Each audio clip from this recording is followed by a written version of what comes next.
We and we're live. Switch. Hey, switch. Hey, switch. Get in the room. Switch. Hey. Give me shoulders. Give me shoulders. Hey. Good afternoon, everybody. I am April. I am one of the OG baddies for the Breast of Us. And we are here in beautiful Kissimmee, Florida, where we are enjoying one another for our first Baddies Retreat. And this is our 2-year anniversary. We are so excited and so happy to be here. Kudos to Jasmine and Marissa for creating this platform for women of color who have been affected by breast cancer diagnosis. And I am here with my beautiful baddie sisters. This is just a few of us. And we wanted to come on live today to talk about our experiences as breast cancer baddies for the Breast of Us. To get started, I'm April, and these are my beautiful sisters. This is Jenny. Hi. This is Christina. Hi. This is Latoya. What's up?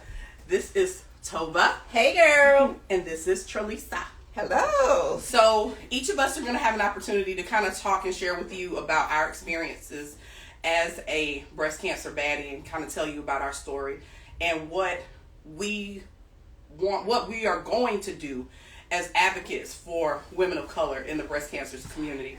So I'm going to take a seat. I'm going to yield the floor to my sisters. To your sister. Okay.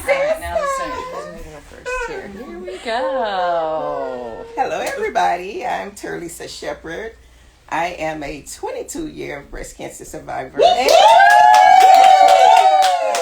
19 and a half years metastatic. And with metastatic, that means, of course, the cancer has spread to other vital organs of my body, which include my bones, lungs, liver, abdomen, and brain.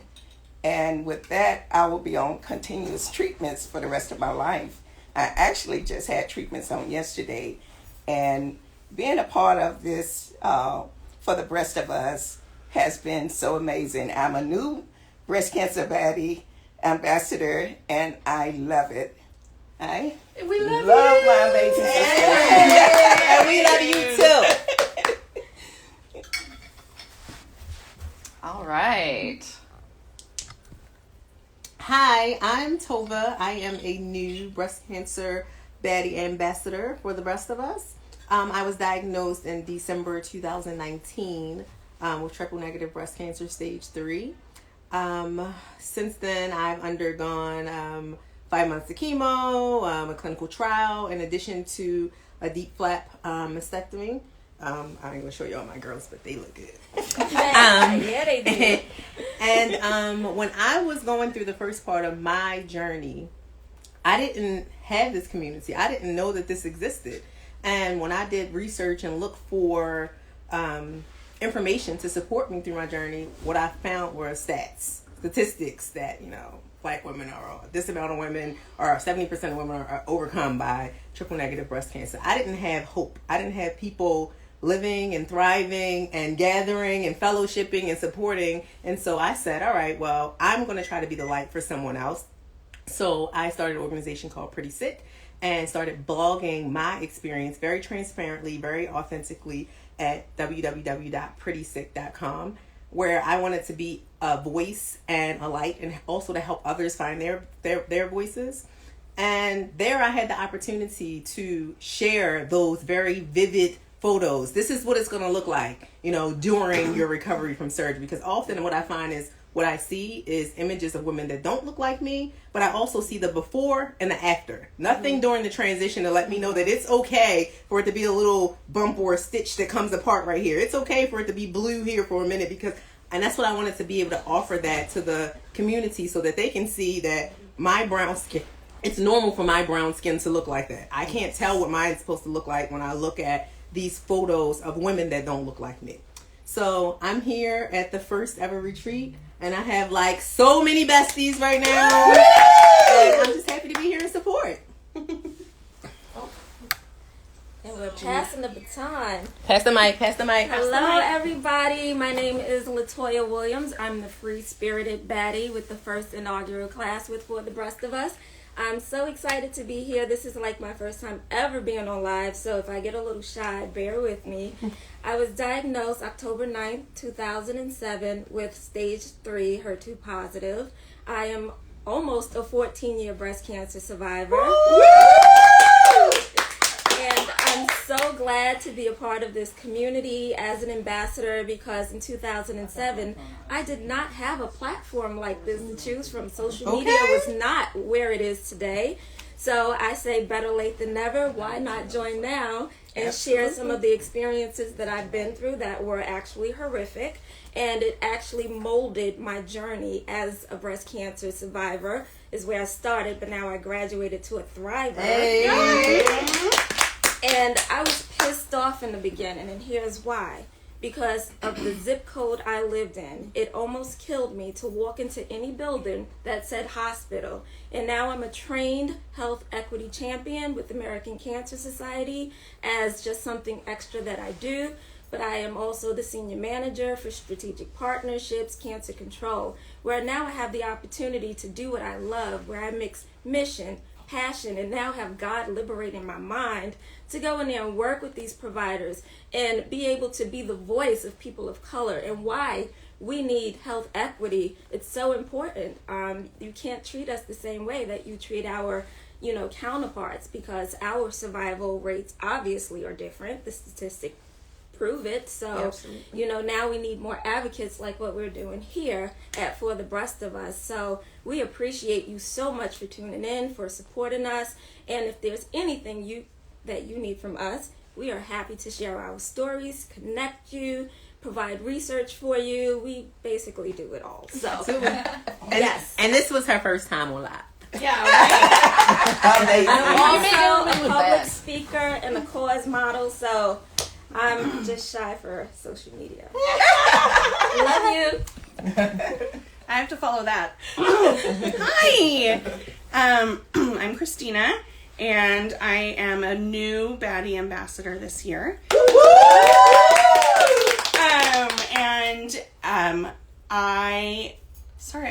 I thought my name popped up, but anyway, I just got distracted. I was diagnosed in 2019, and I finished treatment in August of 2020, so I'm not quite a year out, but I'm almost there, and I will get there. And when I first started treatment, and in my family, we didn't call it a journey, we called it a situation.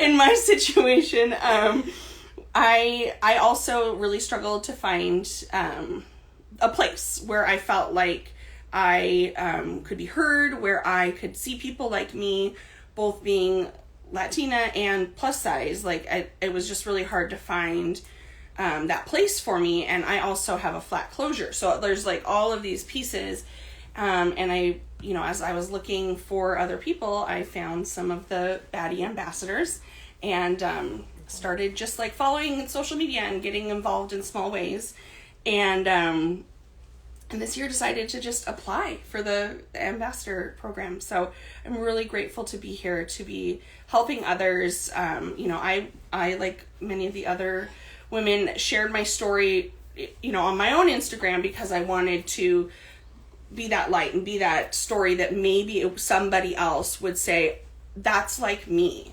Or my friend is going through this, maybe I should direct them to Christina for, just to see and understand. So I'm really grateful to have a platform to do that more and reach more people. So. Is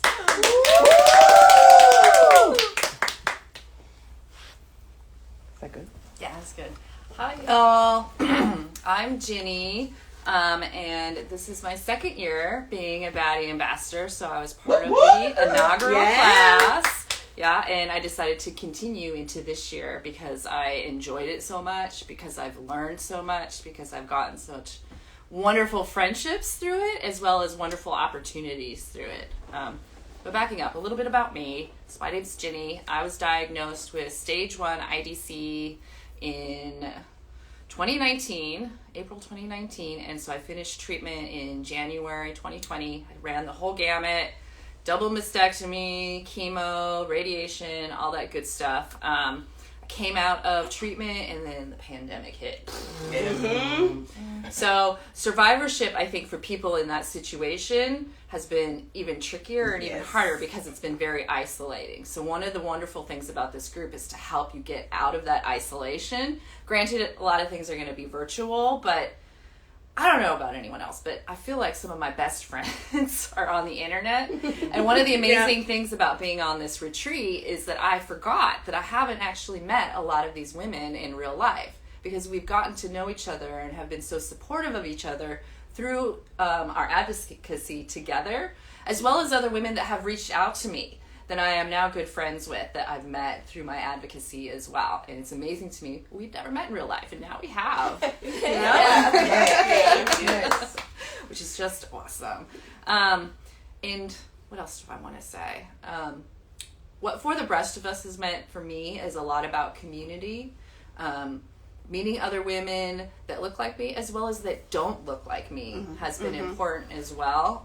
And learning from everybody's stories. Everybody's story is different.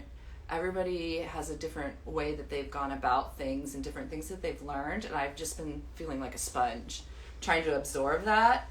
And I think that the next steps is trying to amplify what I've learned. So that's one of my goals going into the next year with For the Rest of Us, is learning how to, yes, education's important, but you need to amplify these voices as well. Right. Yeah, right, absolutely right. All right. April, you want to do a quick intro here? Yeah, let me do a little quick intro. Come have a seat. Okay. All right. How you doing? Again, my name is April. I am 4-year breast cancer survivor. I was diagnosed with triple negative breast cancer in August of 2016. And I like to share that I initially found my lump, and I have a family history of breast cancer. I'm also BRCA1 positive.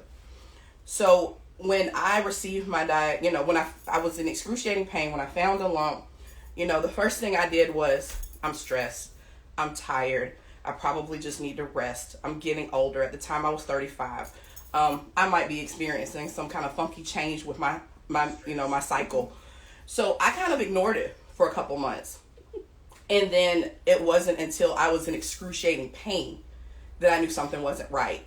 So I reached out to my gynecologist and said, hey, I need you to write me an order to get an ultrasound. Something is going on with my breast.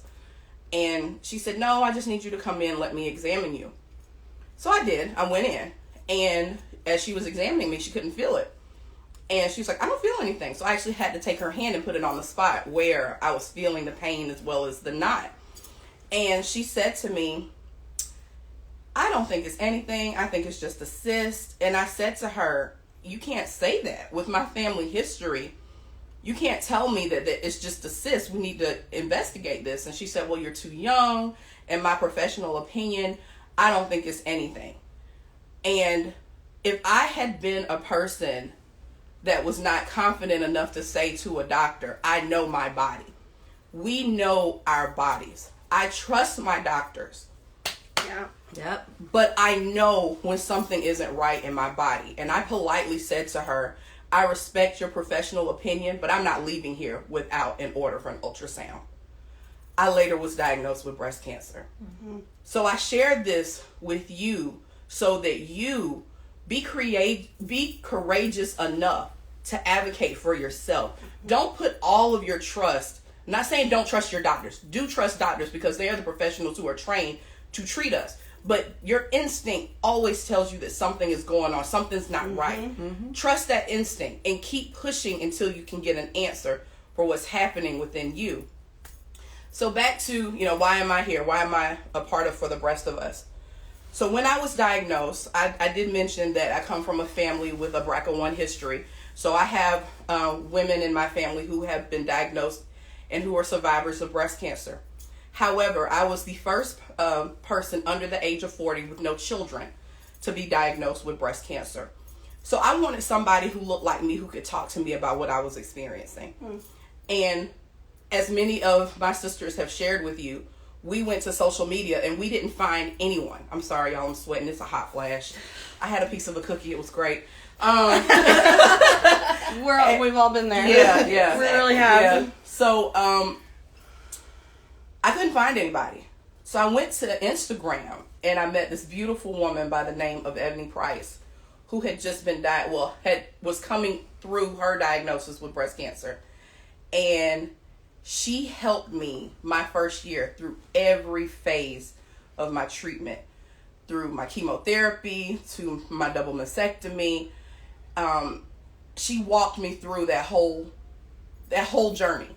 And we had made an agreement that we were going to meet in person and celebrate our victories. Well, as I was healing, she had a reoccurrence and became stage 4. Ebony later passed in January of 2017. No. She passed in January of 2018. And we did not have the opportunity to meet each other face to face. And she was so impactful in my life. And it's not that I didn't have support from my family and my friends. I had an amazing support system. But it's nothing like getting the support from someone who has walked the same walk that you're walking. Yes. I don't have to explain to you why I'm having a hot flash. I don't have to explain to you. Yeah, Right. I don't have to explain to you why. And why do I have these scars or you know, we were talking earlier about the phantom nipple itch. Like, I don't have them. Why are they itching? You know, that's it's just things that you don't have to explain. All of us running around with our pill boxes. Yes. Did you take your medicine today? Take your pills. Yeah.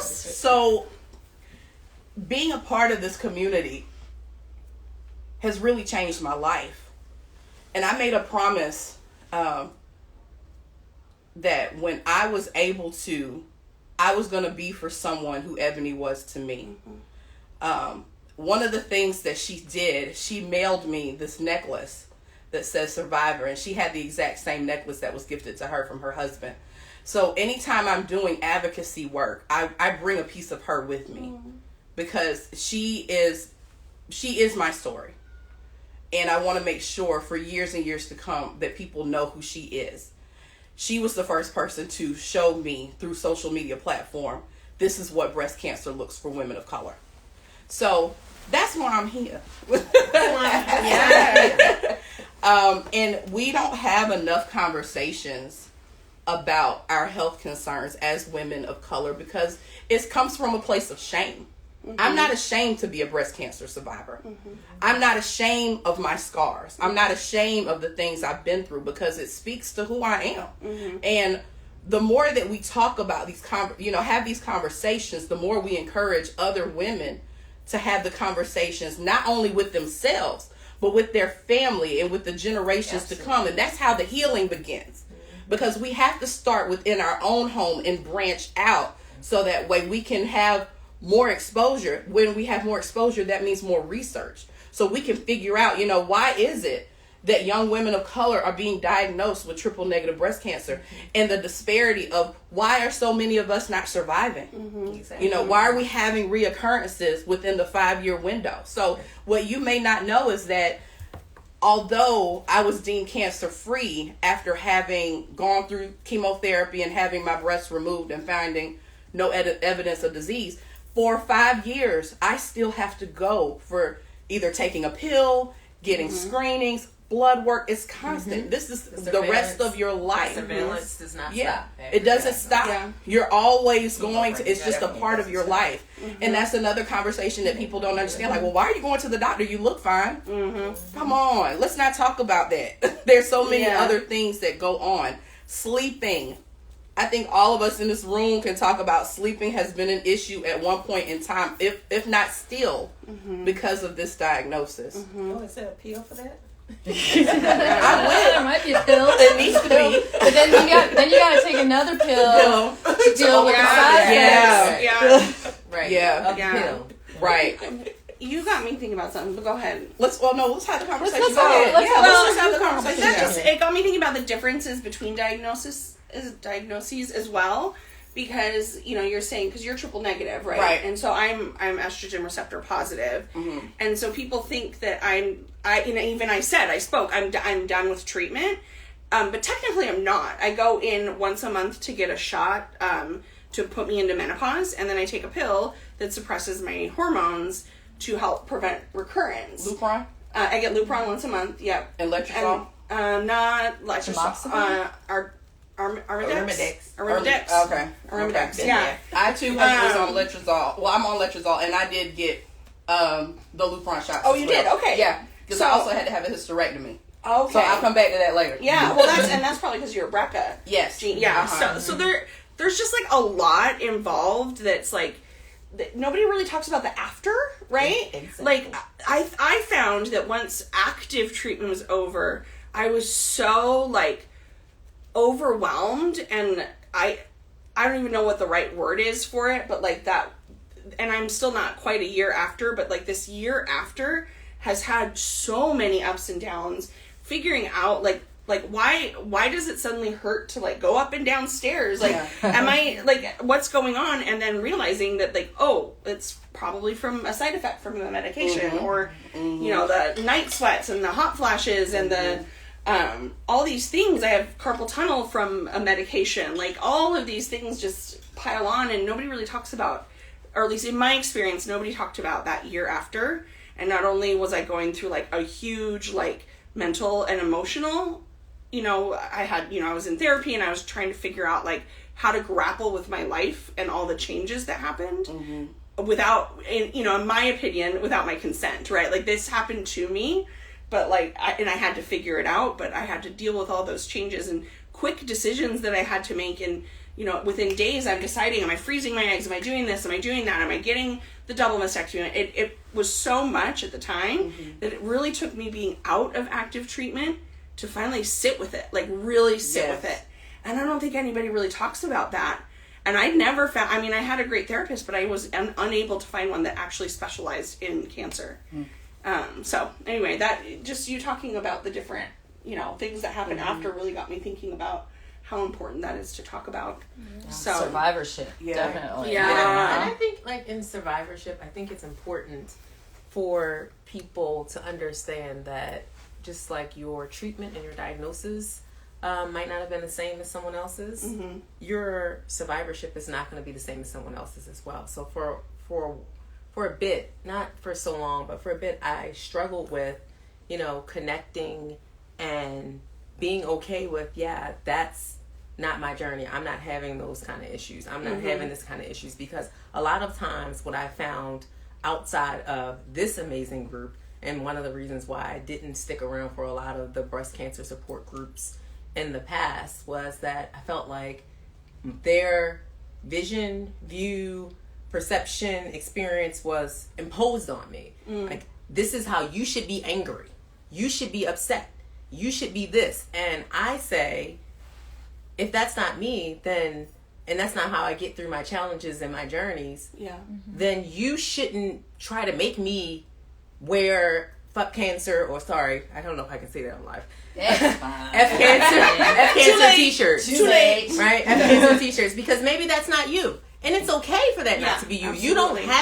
You don't have to do your journey like anyone else, as long as you're authentic with yourself. Yeah. That's what matters. And there's someone who's going to be out there who can connect with that.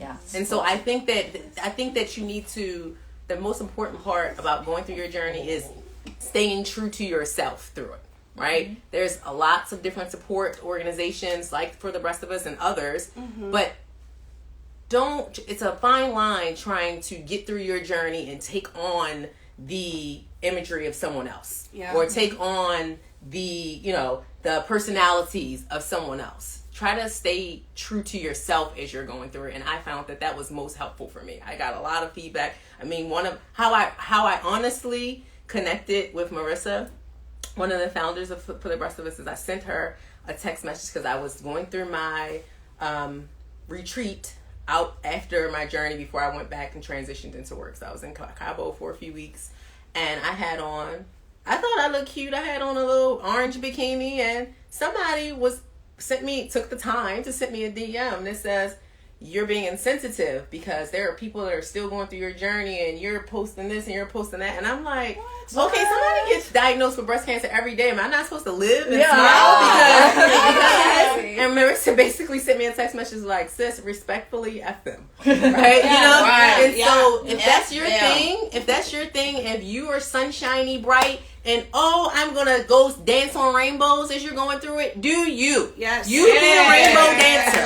Like, you can't take on be authentic to yourself as you're going through your journey. You don't have to use your thing like everybody else does theirs. Do it like you do it. Yeah. That's right. Yeah. I mean, also, like, if it's hard and you're crying every day, then that's fine too.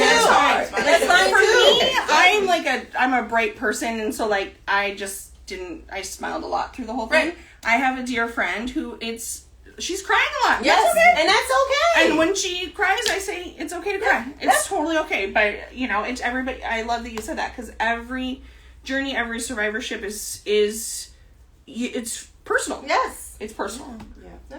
And no survivorship, or no cancer diagnosis rather, is typical.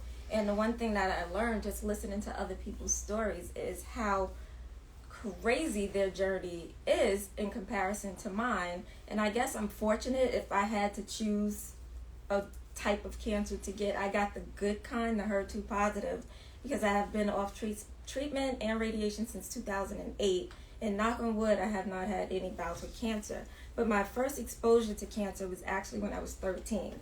And I watched both of my grandmothers die 8 months apart from breast cancer. Ironically, at that age, I also found my first breast lump, and it was the size of an egg. So I learned how to check myself early in life, and that kind of prepped me for what was to come 17 years later, checking myself in the shower, finding this breast lump. I knew exactly what to do, and that was to call a doctor, get it checked out. However, like I said, don't walk into any building that says hospital. You check that system out. You make sure you go on the internet. We have all of these resources at our fingertips now to look at the reviews of doctors, to see, if they have any malpractice suits. That's so important. Like, choose your doctor like you would choose your shoes or choose your spouse. Don't play those games. And if you don't feel a connection with that doctor, it's okay. Like, to not hire them to be your caregiver. Right. And I went in there with this naive, trusting heart. I ended up with a punctured lung, being misdiagnosed, like, you name it, it was happening to me. And I actually shut down mentally. And I was ready to give up. I wasn't going through reconstruction, none of that. And it wasn't until I met actually my sorority sister, Dr. Kathy Ann Joseph.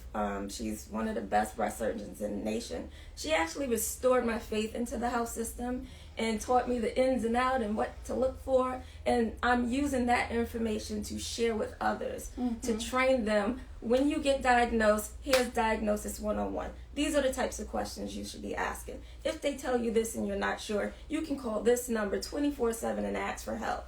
And you can, of course, reach out to For the Breast of Us. We have so many different experiences that might be relatable to what you're going through. So take advantage of the resources that are out there. Don't be shy. Don't feel ashamed, because the older you get and cancer changes you, the 0 F's you will give. And it feels so empowering to give less and less of those to the point of none. And you just be you. You rappel down buildings. You jump out of planes. You do whatever you need to live your blessed and best life on purpose. Mic drop. Mic drop. Yes. First time on live.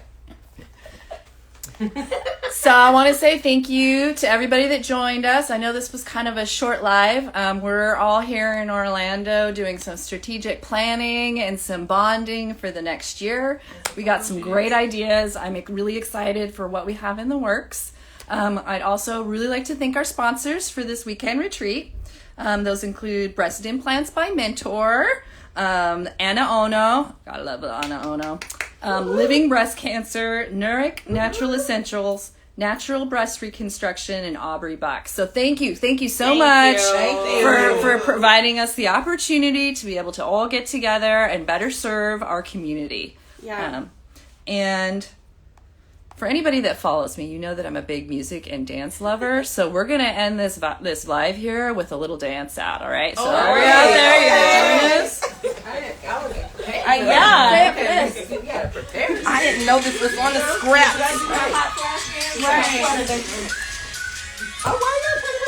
Oh, because your outfit's so cute. Oh my God. All right, ready? Are we using it? Here we go. Oh, I'm going in the wrong direction. This is the hot flash dance. I love it.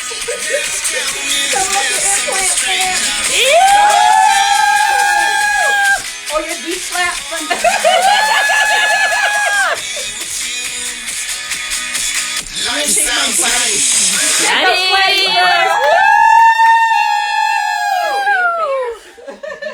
Thank you all again for joining us, and we'll see you next time. Thank you. Bye.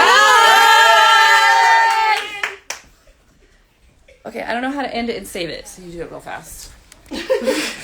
Sounds right. Bye. Marissa wanted it saved, so.